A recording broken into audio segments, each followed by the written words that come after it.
Look, let's play it by ear. This could be a triumph. Let's think positive. It's the hard drive friendly edition. I'm not on one of my starvation days today. I can't drink because it's the middle of the day, obviously, and that's frowned upon. But I have at least had lunch as recognised as a foodstuff.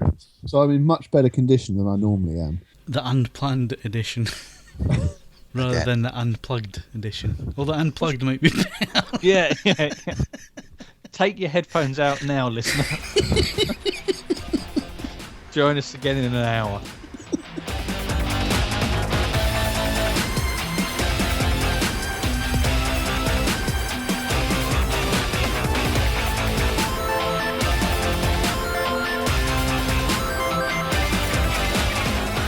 Hello and welcome to the AVForums podcast for the 19th of November 2014, and joining me on this edition are news editor Mark Hodgkinson. Where do you get these wonderful toys? Games editor Mark Botwright. Hell hath no fury like a woman scorned for Sega. And audio reviewer Ed Selly. He seems to be really hung up on superhero sex organs. Welcome back to the AVForums podcast. You may notice we are light this week because the person who normally does all the talking is on holiday this week. He's away buying a cat. So. Why is he buying one? Why doesn't he just get one from a rescue home? I don't know. You don't buy cats. I just made that bit up, so I don't know. Right. I don't know how you do it. We don't know the financial status of Willis as cat. There are loads of them free. They just walk around. Find them anywhere. Well, that's what Ed does. He just keeps his door open and they just wander in, don't they, Ed? Yeah, it's pretty much. That's why the house is actually we had to fumigate it for fleas as a result of this open door policy. So it's now a very closed door policy at the moment. So yeah. Right, latest competitions. The Holy Grail Meaning of Life Blu-ray set is there. That ends on the 21st of November, so be quick if you want those bargain bin, basement bin, bargain bucket Blu-rays from the Monty Python. Then there you go, 21st of November. Call of Duty Turtle Beach earbuds. Any good, Mark? I plead the fifth. I have no idea. I'm sorry. Of course they're good. Yes, of course they're good. They're fantastic. And the competition ends. It does. Yeah, It's going on forever. It's a very metaphysical competition. Yeah. Does it end? Yeah, okay. And it ends... Go on, read the running order. Hang on, wait. It's Skype. I've got to... Soon. Oh, that... 30th of November. I'm trying to scroll on a mini keyboard here, I've got to say. So. And the last competition, the big one that everybody will want to win, Ed, is... Guardians of the Galaxy 3D Blu-ray. And I believe that we're recording this on the 17th. So actually, you'll be beginning to run out of time for that bad boy because it closes on the 24th of November. And yes, joking aside, one of the few films where I actually left the house to go and see it at the cinema, and I enjoyed it very much, even if I had to suspend my disbelief about a Sony tape Walkman working for that many years. I mean, obviously the space bit was fine. That's completely plausible. But no, tape Walkmans always wore out. But no. Are you telling me that you don't have any Walkmans left working? No cassette Walkmans. Sorry. I've got a have Panasonic one. Going I have strong. a functional mini disc one. But no functional mini discs. No, the problem is I bought my last two Sony cassette Walkmans were the really flat all metal jobs with the sort of collapsed drive mechanism, which then would pop out to actually run the tape, and because of that, they just would fail and the mechanisms would just give up and die. But they were lovely, but they're redolent of an earlier age. I don't have a working cassette Walkman anymore. I'm just not as heritage as you, Mr. Botwright. But the film's not bad. Actually, no, do you know what? I'm going to be more enthusiastic about an AVForums competition prize. Guardians of the Galaxy was a genuinely good film. It had a good cast, well chosen. It had to cover a lot of ground in the amount of time, but it was a thoroughly enjoyable romp, and I'm sure that sonically and picture-wise it should be well up to snuff as well. So I can't enter that competition because I'm not allowed, so just damn well make sure that you do. Yeah, you can tell Ed's been fed and watered, can't you? Yeah. It's amazing what being taken off starvation diets does for your sense of enthusiasm. Yeah, and the AVForums podcast at the cutting edge of technology. Tape Walkmans. Mine's still going strong. That's all I'll say. And it was the one without the the mechanical buttons, with just the little tiny little click buttons. Ooh, blimey. Yeah, exactly. Yeah, but did it have the mega bass button? Yeah, in fact, I've still got the box as well. If anyone's interested. But did it have fast forward and rewind? Yeah, definitely. It was. Obviously, remember some poverty spec Walkmans, you could only go fast forward. So if you needed and the buttons were on the front of it as well. Yeah, not along the edge. Oh, yeah, it Blimey. was a quality bit of kit. Auto reverse. I didn't have to there'll be a eject the chance tape. to win Mark's cassette Walkman. Why would it have an auto reverse? So you didn't have to take the tape out and turn it over. So you only just listen to one side. No. When You'd listen you to both reverse the sides. Flip the cassette, headset. remember, it just changes the side. So yeah, it meant that you could just keep it. in Oh, band that's just blowing my mind. You've never heard of that before? I knew Laserdisc could do that. I didn't realise that cassettes could do it. I could send it to you for review if you want, Phil. I mean, we could put it alongside as a kind of duo with Theodore Rex. Retro reviews? Yeah, that's a good idea. We should start doing that. Retro reviews. The only thing is that you start wanting the old kit, don't you? I don't know. AV stuff, not so much. I mean, would you really want like a giant CRT rear projection television or something? It's like, for that authentic, slightly. I used to own one, Ed. I know you. I'm fully aware. That's why I cited it. Would you honestly chop in what you've got now for a gigantic pub spec CRT RP television? Because No. I'm wagering no. Yeah. No. So I would love to do a proper retro. We need to do a retro home cinema review. We'll just get the stuff together on Gumtree. I mean, we might have to budget as much as £15 or £20 to get all the equipment together, but I think it'd be magic. Well, we don't need to do that. We just need to look in Mark Hodge's loft. Come into my loft. And what happens in said loft? All sorts. It's full of junk. Does it stay in Mark's? What happens in Mark's loft stays? Yeah, it's for the best. Anyway, so the latest competitions. Guardians of the Galaxy, Holy Grail, Meaning of Life on Blu-ray. Those are the 24th for Guardians, 21st closing date for the Monty Python stuff, and the Call of Duty Turtle Beach earbuds. Oh, the earbuds. I thought they were all right. Okay, and that closes on the 30th of November. So let's move on. Mark, you've been looking at a new Sonos system. This time it's done by LG, and they're calling it Music Flow. That's right. It doesn't do auto reverse, and nor does it play cassettes, which is quite disappointing. But that aside, it wasn't bad. So it's the collective name for a series of products, which include 3 wireless speakers and a soundbar and sub package. There's also the hub, the R1 hub, which knits it all together. You can buy all the components separately to build it up over time. It's all controlled via an app, so the setup's all done via an app. It should go relatively smoothly. It was with someone else prior to me, and they'd made a right haulix of it, so it took me ages to get it going. But once it was all reset, it should work fairly easily. It hooks into various streaming services, including Spotify Connect and Pandora, so you can and it'll also act as a DLNA server in time. They haven't added that yet, but that's coming.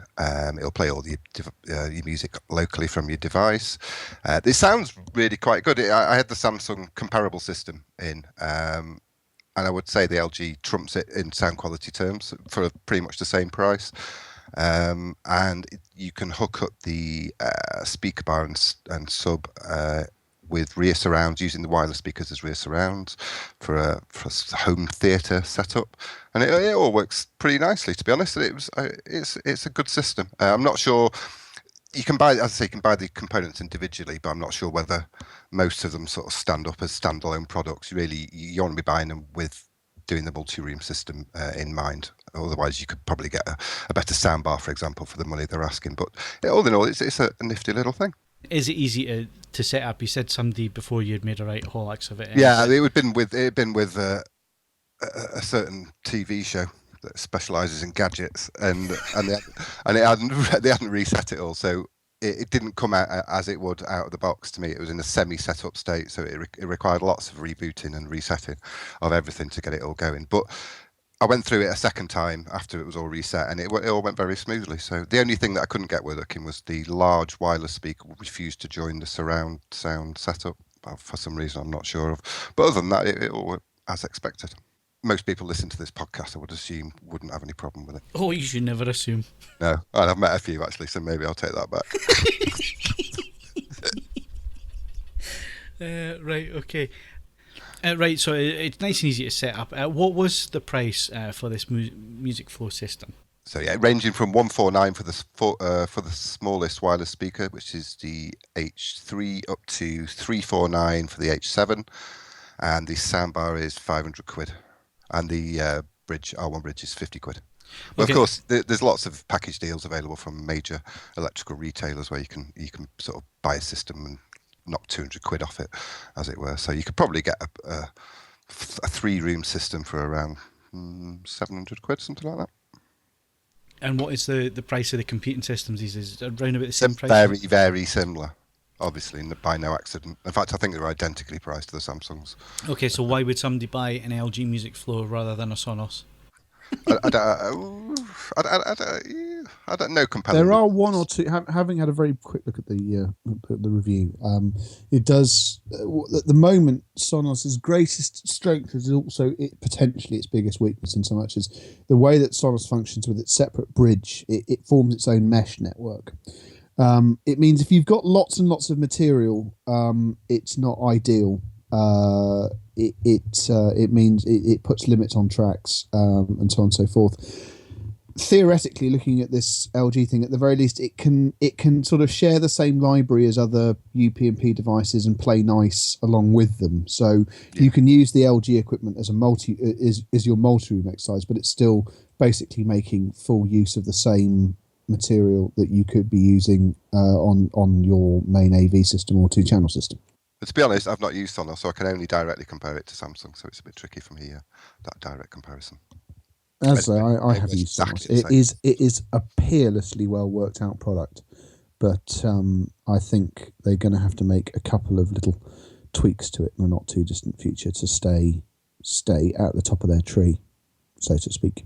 There's a new Qualcomm chip, isn't there, that lots of mobile devices are going to be fitted with, which you can basically... I'm happy to take your word for it. Not my area of expertise, I'm afraid. Right, well, that's coming out, which will allow multi-room systems up to 10 speakers using any mobile device and any mobile speaker, as it were, wireless speaker. So that's in the not too distant future. Okay, so Music Flow is quite an interesting lifestyle product. Lots of them about at the moment. It seems to be where the audio side of things is heading lately, Ed.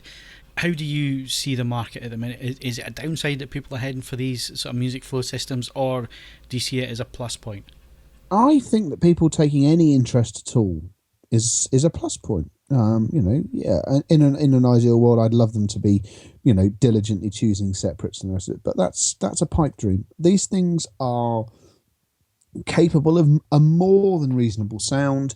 They do so with a great deal of convenience, with lots of useful extra bolt-on features. I personally, I'm a big fan. I would hope that ambitious manufacturers would design the equipment with such a way as to try and encourage people over time, if they like it, to sort of move to bigger and better things. But no, I'm all for them. I mean, I say I've always been a big fan of streamed and networked audio. So why not make use of one of its sort of most useful strong points, which is that you can have much more than one product sharing the same library. It really comes down to just how good your network is, so to speak. Right, interesting that you mentioned the word library and networking in there. Is the audio side of AV is that going to be completely online streamed part of the world first before video? Do you see that the CD disappearing completely? Yeah. CD is it doesn't have. There's no, unlike with 4K Blu-ray, which might justify the existence of a physical film format for at least another generation, there is no cogent argument for an audio disc-based format other than sentimentality.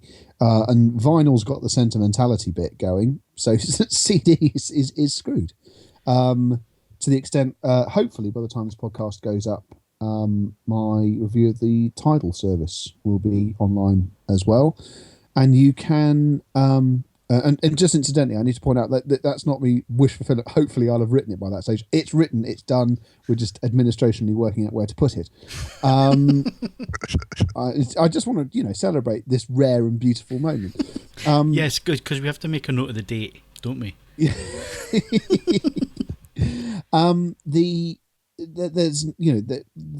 Tidal is working perfectly well on comparatively sensible internet lines to deliver CD quality sound without it even being stored in your house. So yeah, as physical audio formats are I can't see anything other than vinyl surviving for any great distance. What about tape coming back? Tape could come back. I mean, Mr. Botwright already said he's got his.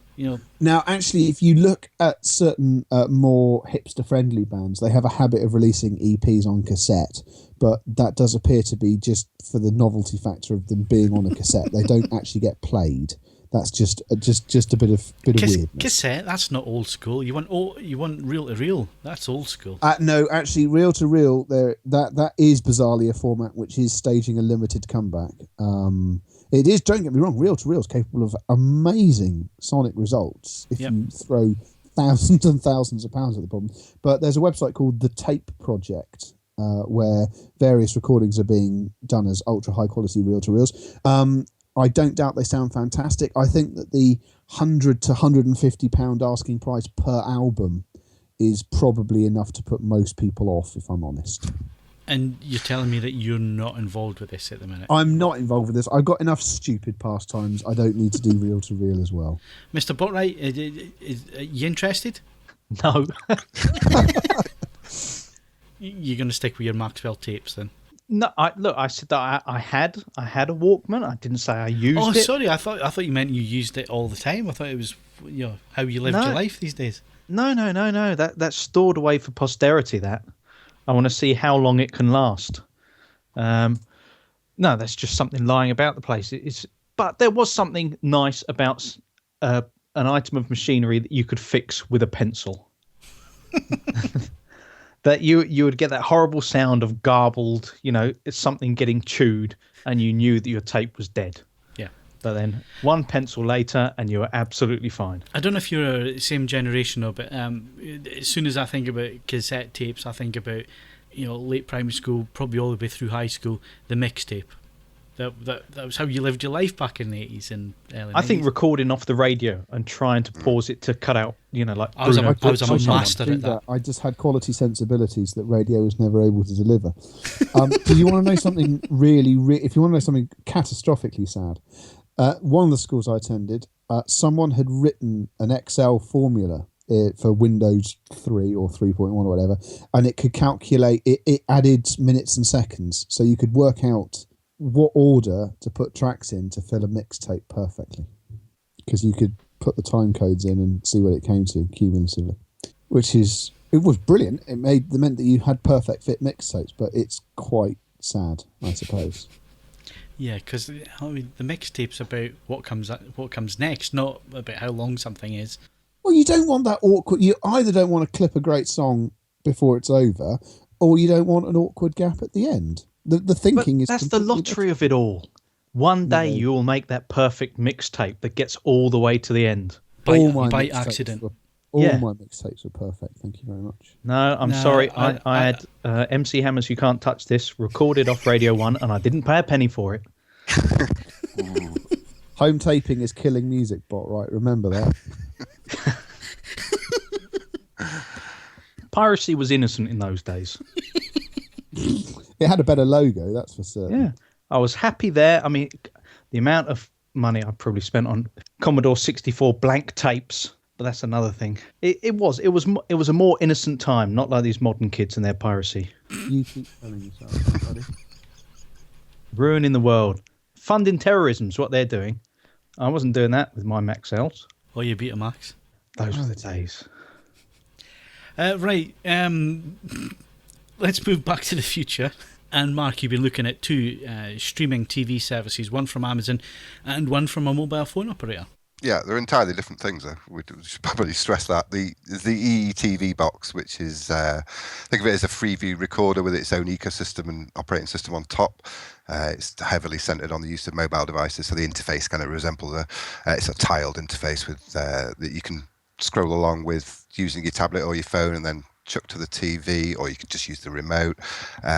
It's got a 1 terabyte hard drive, 4 tuners, some impressive features. I mean, having 4 tuners is probably a bit of a waste of time on Freeview because you've never got anything more than 2 things on at a time that's worth recording. So you can instead elect to use the replay feature, which aggregates up to 24 hours worth of content from up to 6 channels of your choosing. So it's kind of a universalist catch-up player with instant access to a good amount of content.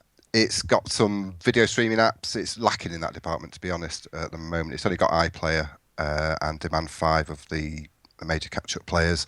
There's no Netflix, just wacky. But still, it's considering it was the first attempt from EE and an initial software release, it's an excellent PVR. It's just unfortunate it's only available to EE customers, so you have to have a broadband and phone contract with them to qualify for a box. In which case, in that case, it's free to you, so it's worth picking one up, even if you don't intend to use it in your main room. It's something for another room. It's really cool. Really liked it. All right, so if you're a EE user subscriber, you get that for $9. Pretty much, yeah. You have to be a broadband customer, and your mobile phone contract has to be worth $9.95 or above. I think that's the exact criteria, and in which case they'll give you one for nothing. All right. Yeah. I've been looking at your 4 free. So it's 4 Freeview channels could be recorded at the same time. Yeah. I could see me using that because you got Wheeler Dealers on Quest, you got Top Gear on Dave, you got Time Team on More 4 and Motorway Cup, so they're all on at the same time. Okay, so we've got different tastes. I would rarely find 4 things simultaneously on Freeview worth recording that I couldn't access on demand at some point. Otherwise, I would prefer to use the replay feature myself. And of course, you got UK storage hunters as well now started on Dave. No, it's ruined the mystique for me. It was funny. It was funny when it was Americans. Now they're just stretching the format. Yeah, I've got a problem with British people because they're not as over the top as Americans, are they? So it's the bloke they've got in tights and brogues that just kind of, I don't know. There's something wrong there. No, you see, I was joking, Mark. I haven't watched it. Yeah, no, neither have I. Yeah, that's not. You know, what's this? That whirring sound as you frantically backpedaling. Yeah? So that's the ETV system, Mark. The other one is Fire TV from Amazon. A little bit different. Yeah, this is a media streaming box in the guise of like the Rokus or Apple TVs. It's obviously heavily centered on Amazon Prime content rather. So if you're not an Amazon customer and you plan on using it in the advertised way, you'd be better off with something else. Probably a Roku, to be honest. The Roku's got more native apps, although Fire TV's got quite a lot of good ones, and obviously it's a new service, so there'll be more along. It's currently got Netflix, the 30-day iPlayer, Spotify Connect, Demand 5 as headliners. But you can sideload to it. No, it's perfectly legitimate. This is not an illegal thing. So you can sideload Amazon Android apps because it's essentially just an Android box with using a fork version. So there are lots of interesting things you can sideload. Mr. Botwright will be interested in game emulators. Can you also do the? Can you load on the Google Play Store? As well? Not in the UK, you can't. So they've blocked routing at the moment. So I know a lot of US people have routed theirs and got Google Play, and Google Play games running on it quite nicely. But it's not something I'd do for a review anyway. I wouldn't root for a review, but excuse my French. But yeah, I had an N64 emulator running on it on Saturday night while they were watching X Factor and all that nonsense, and it runs fantastic. And it's pretty easy to set up. You can get Xbox Media Center up and running. Although I did a little quick exploration of that, and it works really well. But as far as the Fire TV concerned, I think most people are using it for illicit reasons, so online video streaming services and just illegal sites in general. It's not something I would touch, but I know people are interested in that sort of thing. It can run Firefox browser really well. You can plug a mouse into it. I plugged Steve's wireless USB mouse into into it, and it worked perfectly well. The browser's really good. You can get a Flash plug-in for the Firefox. What the fuck's going on outside my house? Jesus Christ! Is that a helicopter? Sorry. They're coming to get you. Found you. Something to get That's piracy for you. Yeah. I was only on it a minute. You've hit too many keywords. Do you Quick, see hide it in HQ your on their way? I was only on Xbox Media Centre for half an hour, honestly. So you can watch actually 4OD through Firefox browser. I found out because the Flash player works for that. It's a nifty little thing that needs more app support at the moment. So if you just want an out-of-box solution with the iPlayer, ITV Player, 4OD, Demand 5, Netflix, Now TV, all those, then the Roku's a better choice. But if you're into a bit of tinkering and after an Android box that has its own native apps as well, so the big disadvantage of siloed is potentially that's just a native Android app which is going to need touchscreen support and won't be optimized resolution-wise for the big screen. So it's good for tinkering, but as an out-of-box player, there are better ones currently. Demand 5 I really like it. Demand 5 is like it's. I think it's not so much a means of watching Channel 5 programs on demand. It's actually a scientific experiment designed to see how annoying you can make an on-demand video player before people just stop using it out of blind frustration and go and find a torrent. It literally, if you sat down some of the best minds in the industry and asked them to make it harder to use and more unsatisfying, I don't think there's much more you could do to it. Honestly, it's a magnificent achievement in all of the wrong ways. Yeah, I'd agree. It's just it's lucky that I don't really watch anything on Channel 5 because Demand 5, as you say, is absolutely pants. Especially you can compare it to 4OD and the new iPlayer, which are leagues ahead. Anybody else notice that iPlayer was updated over the weekend? Well, certainly it was at this end. So on it was on the Roku box and on this Panasonic. Oh, the Roku got the update now. Right, I've not used it all weekend. Cool. So it's the new 30-day interface. Yeah, well, it all changed over the weekend, so I'm just assuming that everybody else has changed over the weekend as well, and that I'm not special in any way whatsoever. It just depends on what device you've got, because the update's been rolling out for a few weeks now. So the Samsung TV's got it like about 6 weeks ago. Right. It's just rolling out on different things. What's it adding? Rather than 7-day catch-up, it's 30-day now, which is a lot better. And the interface is much easier to use now. Oh, it's such a difference, that interface. It's not as clunky as it used to be, and it's really nice and quick to get through, and really good. Yeah, I'm impressed with that as well. Cool. And like I say, I've got a Panasonic Blu-ray player came in for review last week. I think it arrived last Wednesday. We had fun with couriers last week, didn't we, Mark? Well, we did, didn't we? You got the Fire TV, didn't you? I got the Fire then, TV got it back twice. So this shows you how incompetent the couriers are up here. It was delivered to me. It wasn't supposed to come to me. It was supposed to go to Mark. So the guy turns up an hour later to pick it up again, to take it back, to send it to Mark. Next thing in the morning, I'm actually out down at the spa. By the time I come back, it's been delivered back to me again. Health spa or the shop? The shop, Mark. Never know. You've changed getting a recently. mud treatment or something? Anyway, I've had this Panasonic Blu-ray player, yet to stick a Blu-ray disc in it. And I've been using it over a few nights with the projector and just been watching streaming stuff, and I've got to say, quality. I can see why people are not buying Blu-rays anymore. It's really good quality. Another domino falls. 4K Blu-rays clientele's down to about 9 people. They'll be able to have a product meeting in the back of a minibus at this rate. Steve and his friend. But that just says everything that needs to be said. It's a Blu-ray player. I've got it in for review, and I've yet to put a disc in it, because I thought, well, let's have a look at the streaming side of things. And I've been so impressed with it. I've actually watched a couple of films that I'm meant to catch up on, and the quality's been superb. The only time it falls down is when it gets really, really action heavy.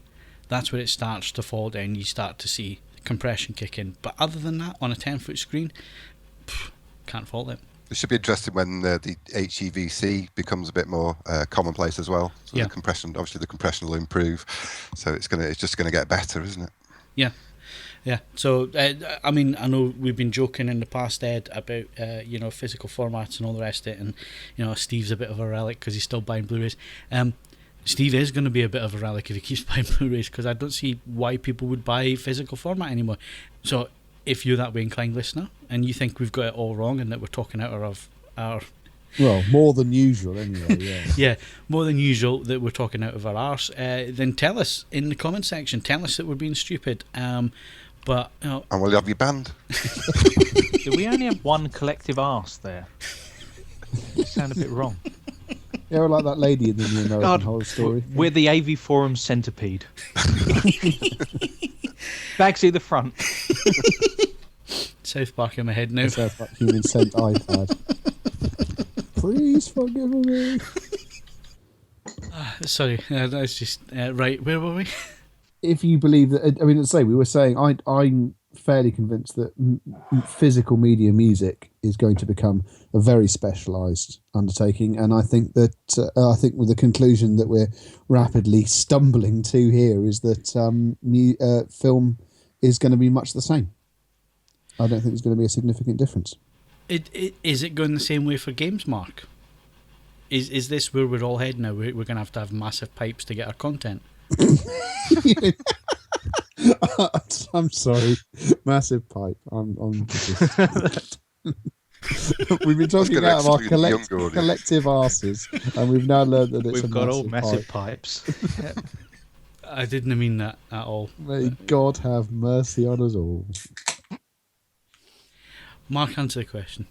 Well, it's funny that this kind of comes up now because there was a little story in the news today about the amount of digital game sales and how it's making it harder to kind of analyze monthly reports on, you know, how much has been sold, and that it could be on PS4 and Xbox One up to 25% of total game sales now, which, you know, it sounds a significant amount. I'd like to know if that's in terms of monetary value or purchases of, i.e., per item, because obviously that makes a kind of massive difference, because like with mobile phones, people will consume titles at lower prices a lot more than they would, say, you know, a full release that's, you know, of a significant value. But yeah, I think that's the way that it's slowly going, particularly with this, you know, the ability to preload games as well, and the idea that you can start playing games on systems before they've finished downloading. You know, with it always used to be a case of, well, if your line wasn't up to it, then it is just easier nipping down the shops and grabbing it. But ease of use, ease of getting it seems to be slowly winning people over. Obviously, these consoles have got significantly larger hard drives. They're still not huge if you consider the size of, you know, the average file that you're getting. You know, say 500 gig. If you're getting, say, a 30 gig game, then the amount that you can stick on there before you have to start losing some of that content and, you know, putting it to one side isn't a huge amount, but still most people will only have 2-3 games on the go at one time. And hopefully slowly we'll start to see lower prices, because ultimately it will be the price that dictates, because so many gamers are stuck into this kind of economy of you buy a game, you play it, then you can trade it in, and that pays towards getting your next title, whereas people don't tend to do that as much with Blu-rays and CDs and that kind of thing. Yeah, see, this is the thing that I'm trying to get my head around, is the fact that, you know, how much are these games to buy online? Are you paying the same type of money that you'd pay if you went to the shop to buy it? Depends where you buy them, doesn't it? Because I know there's a whole thread in the Xbox One section about people using DNS and VPN services to access buy Xbox One, get downloads from, I think it's Hong Kong, India, and the USA, and the prices are vastly lower than they are in the UK. So. But if they were doing it legally, they would be paying the same price, would they? Sometimes more, isn't it? That's sometimes, I'm not. Mark will tell you better, but I think sometimes, on PS4 it can be higher than the physical copy. You can get the physical copy for. Right. Definitely. Right? Well, certainly with regards, like, supermarkets have changed the kind of landscape of this kind of thing with Lost Leaders, which is the latest big game. You can usually pick up now for £40 at a major supermarket, or the worst, it'll be kind of, you know, £35 or something when you spend X amount on your weekly shop anyway. So they're just kind of enticing you in, but it's still a better deal. So many online games are still at the full price of £55, you know, and they stay that price for a long period of time. But sometimes. Why would you pay £55 for a download? Rather than the physical media, because if you get the physical media, at least you can go and punt it on a game or whatever once you finish with it and get something back for it, trade it in for another game. You can't do that with a digital version, can you? No, I think it's simply a case of it's worth it to have that price high enough because there are enough people out there who will get their console home, will see, that it's a good network device, will see that, they've got this store with so many different games on it and think, well, what's an extra 50 quid? Well, I've here's already the thing. spent. I mean, it just taps into gamers getting older as a group. And when you're, juggling work commitments, all the other things that come along with getting old, and it's very depressing. It's just the convenience factor of just being able to get going and not have to make a specific journey to get something up and running. I downloaded Vice City on the Fire TV, the Android version of Fire TV. It cost me £3, and that was money well spent on Saturday night. Well, it would have been if I'd not fallen asleep in the chair. It's like, again, going back to the problems of getting old. So yeah, yeah. We see. I don't mind paying $5.99 a month for Netflix. There are other streaming services available. I don't mind. But they're not as good. I don't mind paying that and then having a choice of content to watch, even if it's 8 or 9 months old. Some of the newer films on there, let's say, but there's a good choice.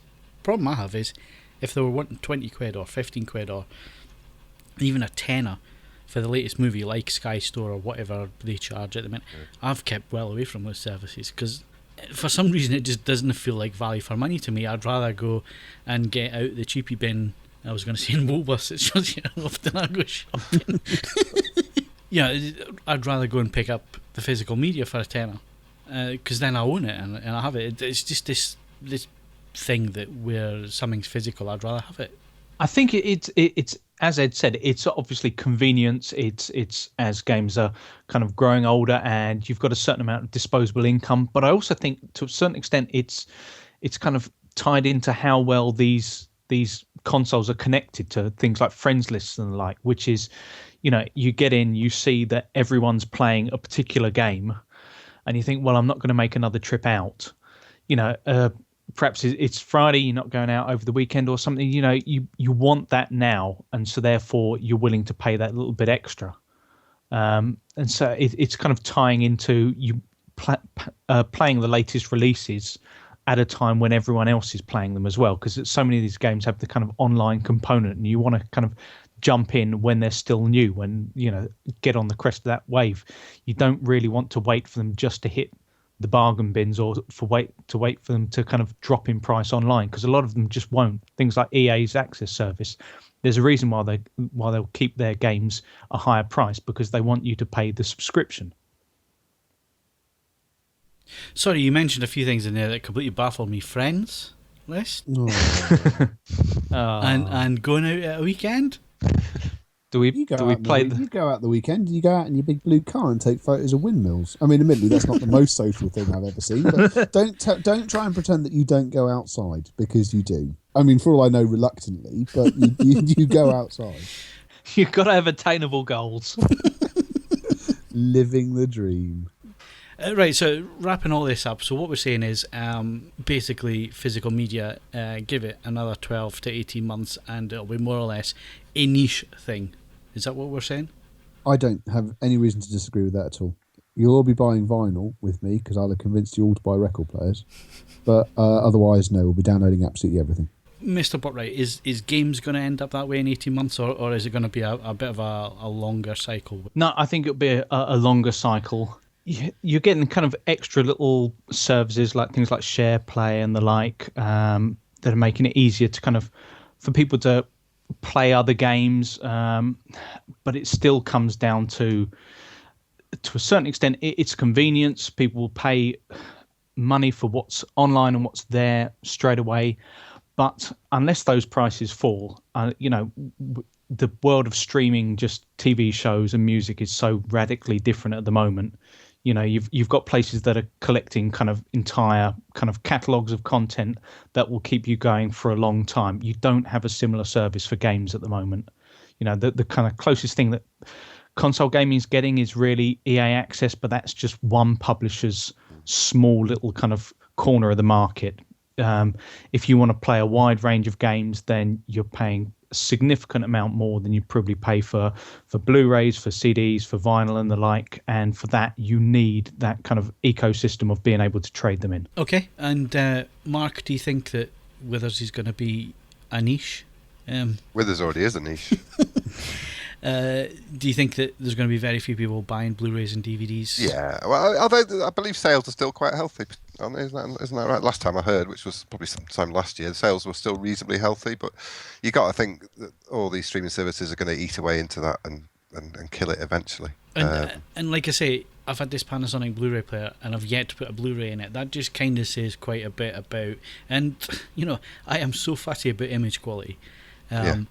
It's just in my DNA that I'm really, really fussy about image quality, and I can sit there and watch. Actually, I watched the first Hobbit film. Oh, did you? Yeah, that's why I watched it on. I think the first.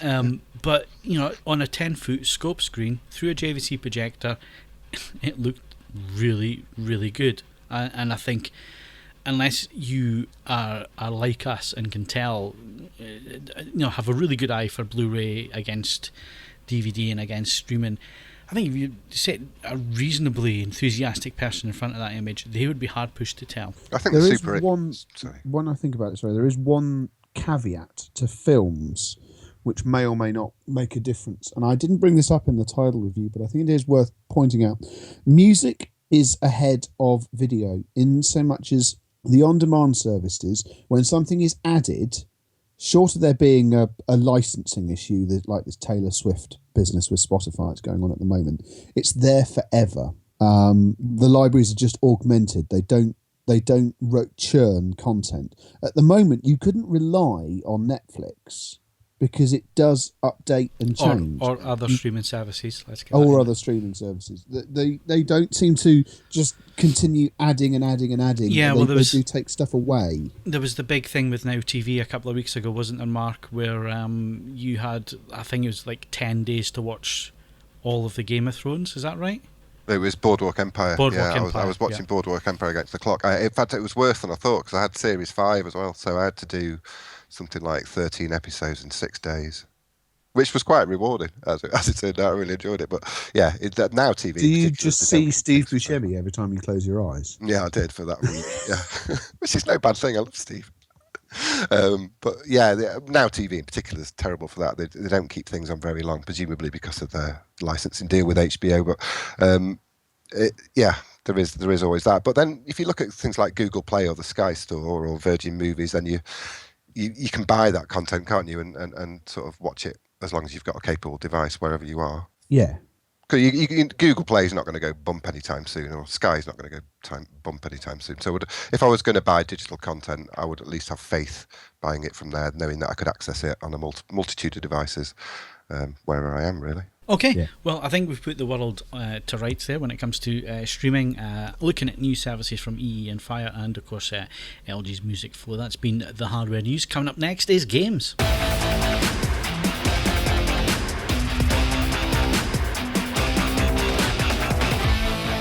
So, Mark, what do you have for us games-wise this week? Well, kind of carrying on from streaming boxes and the like, PlayStation TV has been released this week.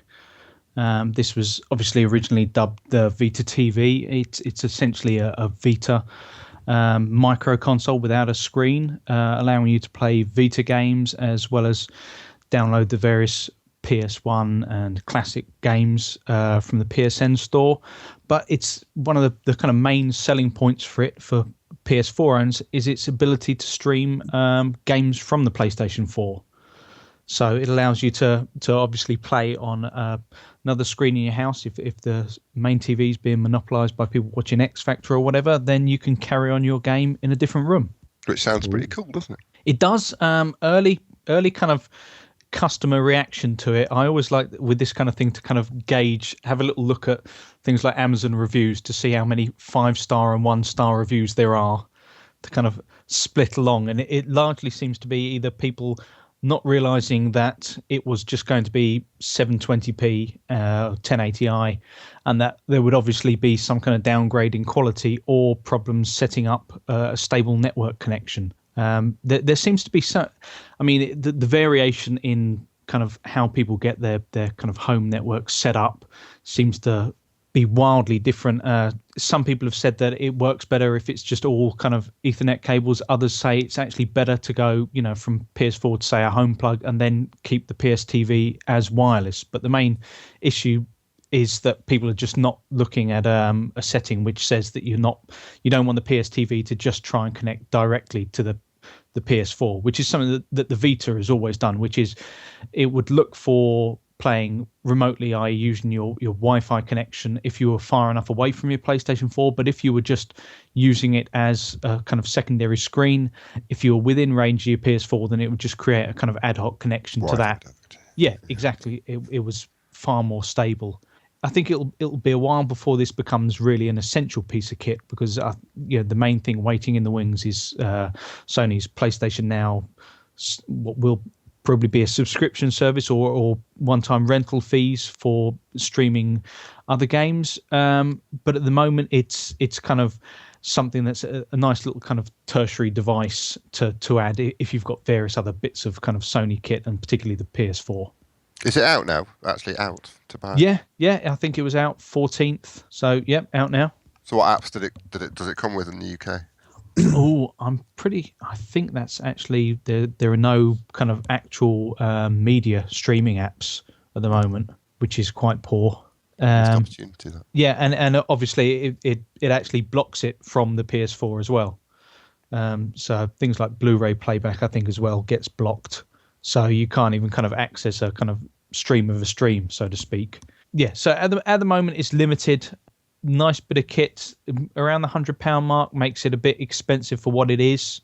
If you've got a large catalogue of Vita games, then perhaps it works out as a smart deal, simply so that you can connect it up to another screen. But beyond that, I think is one to kind of wait and see exactly how well it's going to work with PlayStation Now service. And you also had a podcast that came out last week.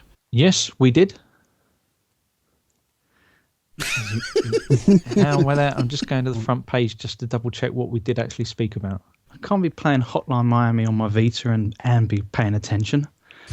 Right. We covered the latest Call of Duty, whether it's a return to form or whether it's just retreading the same formula. Niall got suckered by the Fallout 4 hoax. We also discussed growing enthusiasm for Grand Theft Auto 5 due to the announcement there's going to be a first-person mode in it. Wandered off a little bit into cinema, a little bit of Interstellar, then covered see what's going on the latest with Destiny, and finally Sunset Overdrive and what we've basically been playing this month. Cool. And that's available to download now, is it? Yes, indeed. That's on the front page of the forums right now. And is that games news? That is games news.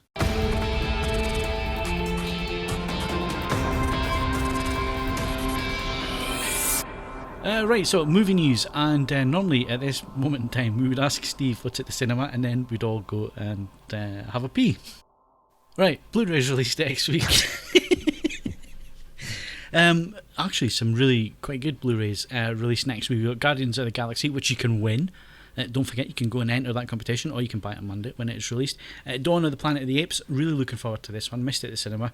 We'll be picking this up. It just looks so serious.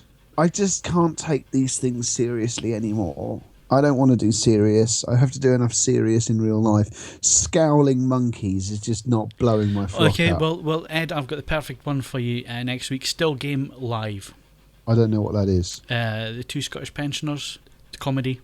Have you not seen Still Game? No. Oh, I have to send you boys clips on YouTube of Still Game. It is so funny. All right, well that sounds positive. Greg Hempel and I keep forgetting the other guy's name. They play old guys. I mean, they're in their 30s, 40s, and they're playing these old guys in their 60s and 70s.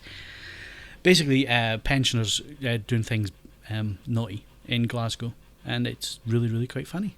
A lot funnier than Mrs. Brown. To be honest, they're a serious disease. Ebola is funnier than Mrs. Brown's Boys.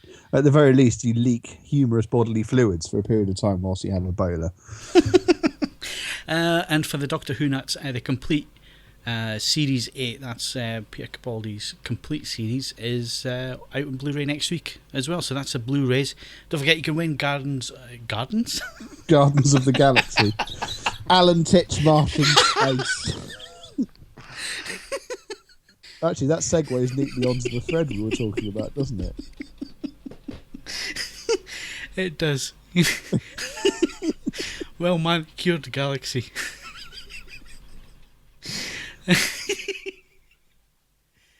Right, yeah, so that's a Blu-rays. They're out next week. So there is a thread currently running in general chat, is it? Should really be in the movies forum, but we will forgive them for this. And basically, well, Ed, you tell me, because you are a permanent resident of general chat these days. Tell us what it's all about. What are you saying? I'm not permanent.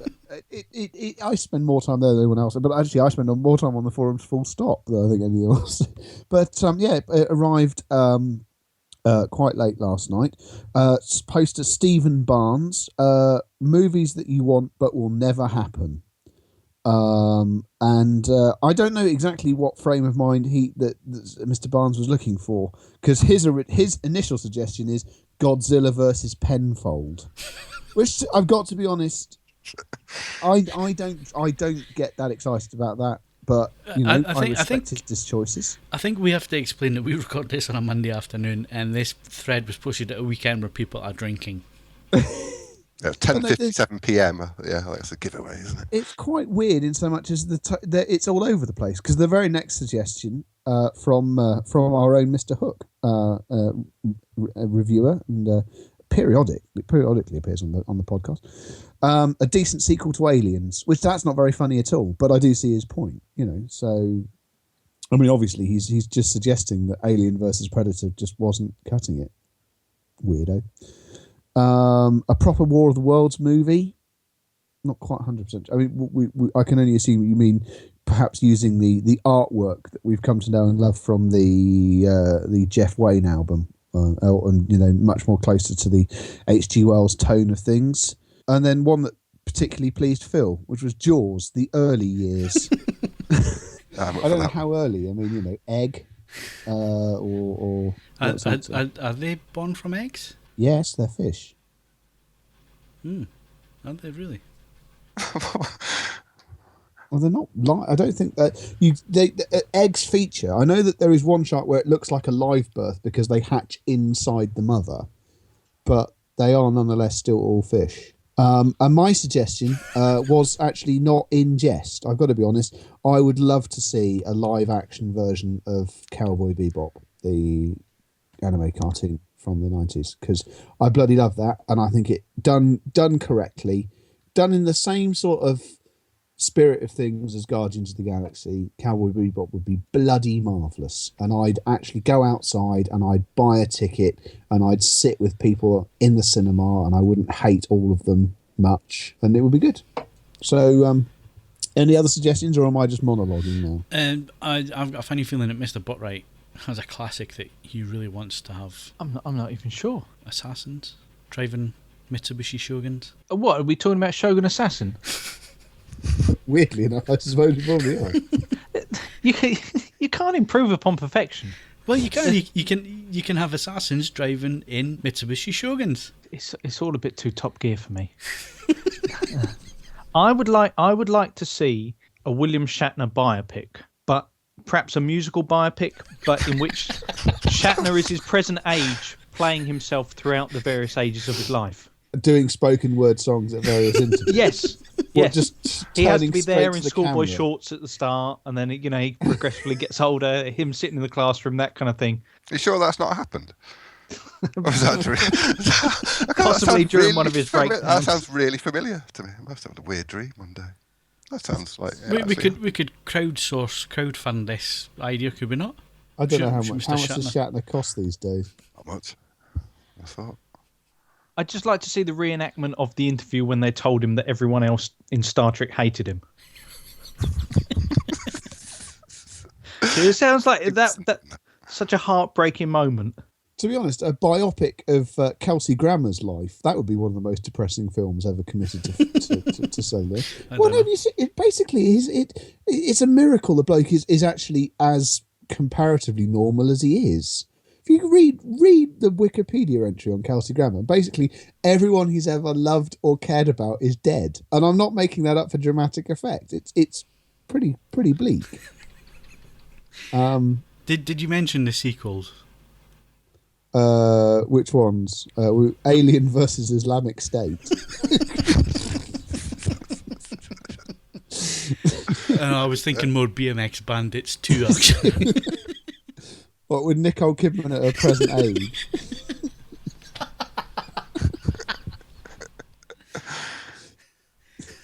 First, relearn how to ride a bike.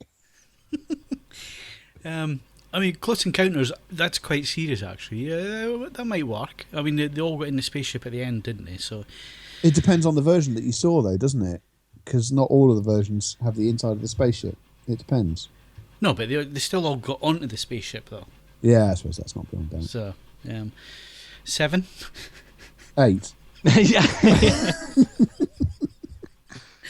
It writes itself. Dear Mr. Movie Mogul.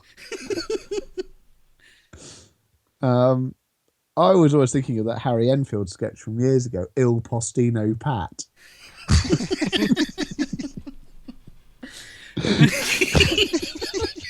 That would be good. Senorita Goggins. Oh dear.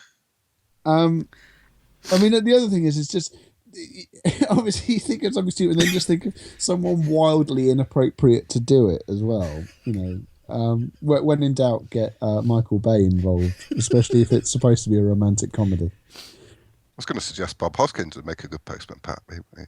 He's not very He's good. no longer with us. It'd be more of a zombie film, unfortunately. That's better. Zombie Pat. Surprised no wag has written Titanic or Titanic. No, but wasn't there? There was. There was a spoof one on YouTube, Titanic 2. Yeah, but there's also Britannic as well, which was made on a budget of about 11p. I don't know. I mean, there are. I say someone has made a very. I think I've approached this in the past. Someone has put it in the thread. I would love to see Terry Pratchett and Neil Gaiman's Good Omens done with a degree of sympathy, but it's been it's one of those things. It's been in development hell for so long that I think the opportunity is past, and also it's slightly of its time in the way it's written. So it would now need to be tweaked and monkeyed about a bit to actually work in the 21st century. So maybe the opportunity for that has passed. Theodore Rex. What? Modern? A modern retelling of the classic tale. I'd like to see E.T. Did you see what I did there? Classic tale. Ooh. Ooh, boom, boom, tish. Multi-layered. Well, we need to be giving that away as the Christmas competition prize, by the way. Whoever it is that organises the competitions in AVForums, Theodore Rex. just with the heading, we're so very sorry. Second prize is a Walkman. Third prize is a week in my attic. At least they'll be well fed. They will. Yeah, Mark's AV snacks. Bring it back. We've got 5 minutes to fill. Reassume. If you try to do, are actually the original cast still alive? Oh God, Phil's dead. They'll be in their 60s now. Yeah, well, that could make it a particularly particularly mighty. Turned into a snuff film at the end. Is Black Lace still alive? Can they still do the Hell We're Having a Gangbang song? You're actually looking this up. Yeah. I think Black Lace is still going. I don't know if it's the original lineup, but it doesn't really matter, does it, with them? Everyone appears to still be alive. They could be dragged back for a thoroughly overdue reunion. Although, to be honest, I think that any nudity would be a fairly specialist thing. Well, there wasn't any in the original, was there? Not really, no. It was all classic 80s British suggestion. So, yeah, I suppose it might work. Right, enough. I think we've done this one to death. Have you got any more suggestions? The thread is in general chat. Go and tell us about the movies you want that are never likely to happen. And that is it for the podcast this week. Thank you very much for listening. I need to thank Mark Hodgkinson. I love the smell of commerce in the morning. Mark Botwright. It's not a schooner, it's a sailboat. And Ed Selly. Listen, not a year goes by. Not a year that I don't hear about some escalator accident involving some bastard kid which could have been avoided had some parent, I don't care which one, but some parent conditioned him to fear and respect that escalator. Don't forget you can follow us on Twitter and Facebook, bookmark avforums.com for latest reviews, news and video. Plus, why not leave us a rating on iTunes if you enjoyed the show. I'm Phil Hinton, thanks very much for listening, and we'll see you again next Wednesday.